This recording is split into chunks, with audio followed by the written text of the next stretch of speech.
South India shopping mall the wedding Mantra సరికొత్త wedding collection South India shopping mall. Praneetha అని ఒక అమ్మాయి ఉంది వరంగల్లో, యాసిడ్ దాడికి గురైంది. అవునవును, గుర్తుంది. గురైన తర్వాత ముఖం నిండా 80%, ముఖం కాదు శరీరం అంతా 80% కాలిన గాయాలతో ఆసుపత్రిలో ఉన్నప్పుడు ఆ అమ్మాయి ఇంటర్వ్యూ కూడా ఉంది నా దగ్గర, ఈనాడులో ఇంటర్వ్యూ ఇచ్చింది. ఆ అమ్మాయి ఏంటంటే మొత్తం కాలిన గాయాలతో నాకు జీవితం మీద ఇంకేమీ లేదు, ఇంకా నమ్మకమే లేదు, చిన్న ఆశ కూడా లేదు. అప్పుడు దేవుడి పాటలు, ఆధ్యాత్మిక గీతాలతో పాటు 2 సినిమా పాటలు విన్నానండి. అందులో మొదటిది మౌనంగా ఎదగమని, రెండవది తగిలే రాళ్లను పునాది చేసి ఎదగాలని, తరిమే వాళ్ళని హితులుగా తలచి ముందుకెళ్ళాలని, కన్నుల నీటిని, కన్నుల్లో నీరు ఉంటుంది, ఆ నీటిని వృధాగా జారిపోనివద్దు, కన్నుల నీటిని కలల సాగుకై, కలల పంట అంటాం మనం, కలల పంట అంటాం. ఆ కలల పంట పండించడానికి నీరేంటో తెలుసా? కన్నుల నీరే, కన్నీరే. ఆ కన్నుల నీరు వృధాగా జారనివ్వకుండా, వృధాగా కారిపోనివ్వకుండా కలల పంట పండించుకోవాలి. కన్నుల నీటిని కలల సాగుకై వాడుకోవాలని, కాల్చే నిప్పుని ప్రమిదగా మలచి కాంతి పంచాలని, గుండెతో ధైర్యం చెప్పెను, చూపుతో మార్గం చెప్పెను, అడుగుతో గమ్యం చెప్పెను, నేనున్నానని, నేనున్నానని, నీకేం కాదని, నిన్నటి రాతని మార్చేస్తానని, చీకటితో వెలుగే చెప్పెను, నేనున్నానని, ఓటమితో గెలుపే చెప్పెను, నేనున్నానని. ఈ 2 పాటలు విన్నాను. విని మళ్ళీ ఆసుపత్రిలోంచి బయటకు వచ్చి జీవితం మీద మళ్ళీ నాకు కొత్త ఆశ వచ్చింది, నాకు మళ్ళీ కొత్త నమ్మకం వచ్చింది. ఆసుపత్రిలోంచి ఈ పాటలు, దేవుడి భక్తి గీతాలు, సినిమా పాటలు 2 విని బయటకు వచ్చి తనిప్పుడు ఒక మంచి మల్టీనేషనల్ కంపెనీలో తనిప్పుడు ఒక సాఫ్ట్వేర్ ఇంజనీర్గా ఉద్యోగం చేస్తుంది. అది పాటకున్న శక్తి, అది పాట ప్రభావం, అది. శ్రీరాశ్రీ గారు చెప్పండి. ఈ ఫోటో చూడండి. ఇది స్వప్నిక అనే ఒక అమ్మాయి గీసిన ఫోటో. తను ఉత్తరాంధ్రకు చెందిన అమ్మాయి. స్వప్నిక అనే ఫోటో ఒక అమ్మాయి గీసిన నా చిత్రపటం. వండర్ఫుల్. తను ఇది, దీంట్లోని ప్రత్యేకత ఏంటంటే ఇది చేత్తో వేసిన చిత్రపటం కాదు. ఇది చేత్తో వేల, మరి దేంతో వేసింది అంటే చేతులు లేవు తనకి, చేతులు ఇక్కడ వరకు లేవు. నోట్లో కొంచెం పెట్టుకొని సాధన చేసి, అలా నోట్లో కొంచెం పెట్టుకొని సాధన చేసి, బొమ్మలు వేయడం సాధన చేసి, మొదటి బొమ్మ నా బొమ్మ వేసింది. అద్భుతం. తర్వాత చాలా గొప్ప గొప్ప వాళ్ళ బొమ్మలు వేసింది, సినిమా హీరోలవి, గొప్ప వాళ్ళందరూ వేసింది. ఈ మొదటి బొమ్మ నాది వేయడానికి, అసలు ఈ బొమ్మలు వేయడానికి కారణం ఏంటో చెప్పనా? ఒక పాట. ప్రేక్షకులారా, పాటకున్న శక్తిని చూడండి. పాటకున్న శక్తి మీ అందరికీ తెలుసు, కానీ ఒక తార్కాణం చెప్తున్నా. ఏంటంటే ఒక సినిమాలో ఒక పాట రాశాను. ఒక అమ్మాయి, చైనాలో ఒక అమ్మాయి నిజ జీవిత గాథ అది.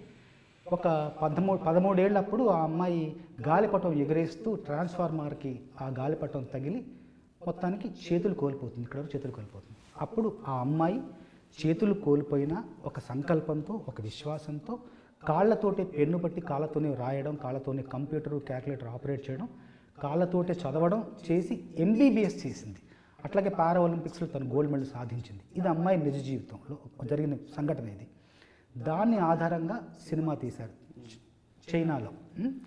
దాన్ని ఇంగ్లీష్లోకి ఇన్విజిబుల్ వింగ్స్ అని ఒక అనువదించారు. దాన్ని తెలుగులోకి నింగి నేల నాదే అన్న చిత్రంగా వచ్చింది తెలుగులో. చైనీస్ సినిమాలో పాటలు ఏం లేవు. నేను తెలుగులో ఇదంతా చూసి ఒక పాట రాయమన్నారు సుధా గారు, జగన్ గారు అని మిత్రులు. పాట రాశాను. ఆ పాట ఏంటయ్యా అంటే,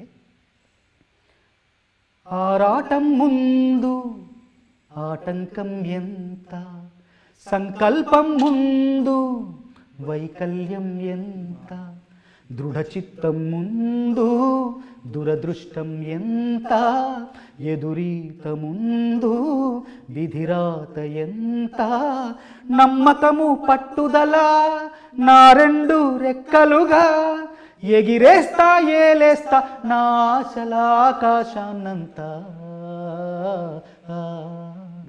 ఆరాటం ముందు ఆటంకం ఎంత, సంకల్పం ముందు వైకల్యం ఎంత. చేజారెను చేతులు చెదిరేను గీతలు, చేజారెను చేతులు చెదిరేను గీతలు. బెదిరించిన బాధలే వివరించెను బోధలు. పాదాలను పిడికిలిగా నా గుండెను గుప్పిటగా మలిచేస్తా గెలిచేస్తా సంతోషపు సామ్రాజ్యాన్నంతా. పడిలేస్తూ ఉంటే పెరిగింది ధైర్యం, అడుగేస్తూ ఉంటే తరిగింది దూరం. చిరునవ్వేస్తుంటే సెలవంది శోకం, సహనంతో ఉంటే దొరికింది సైన్యం. చెమటోడుస్తుంటే పిలిచింది గమ్యం. ఆరాటం ముందు ఆటంకం ఎంత, సంకల్పం ముందు వైకల్యం ఎంత. ఈ పాట నేను రాశాను, చిత్రగారు పాడారు, సినిమాలో వచ్చింది ఈ పాట.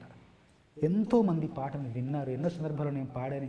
ఎంతోమంది పాటను విని కొంతమంది వింటారు, కొంతమంది అర్థం చేసుకుంటారు, కొంతమంది ఆ పాటను ఆచరిస్తారు.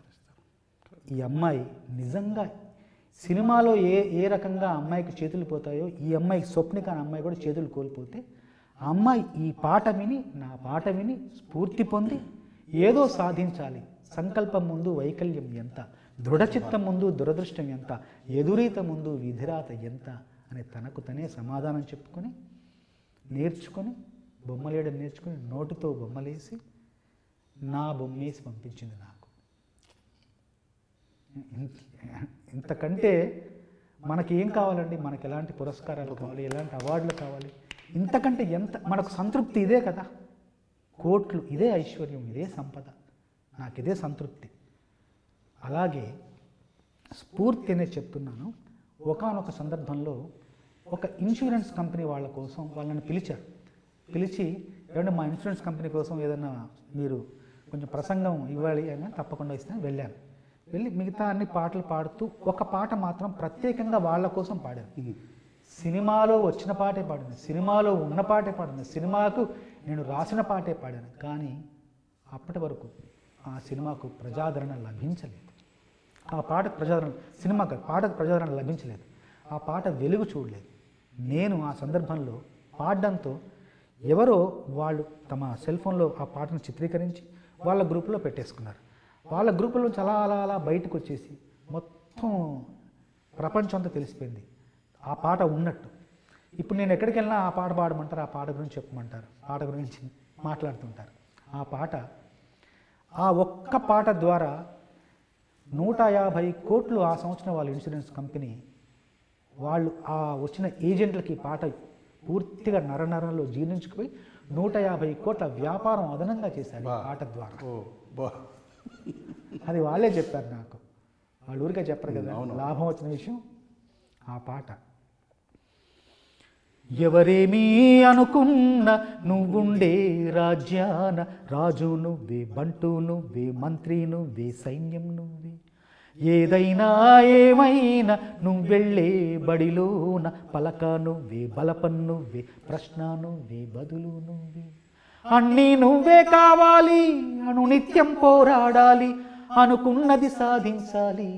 ఎవరేమీ అనుకున్న నువ్వుండే రాజ్యాన రాజు నువ్వే, బంటు నువ్వే, మంత్రి నువ్వే, సైన్యం నువ్వే, అన్నీ నువ్వే.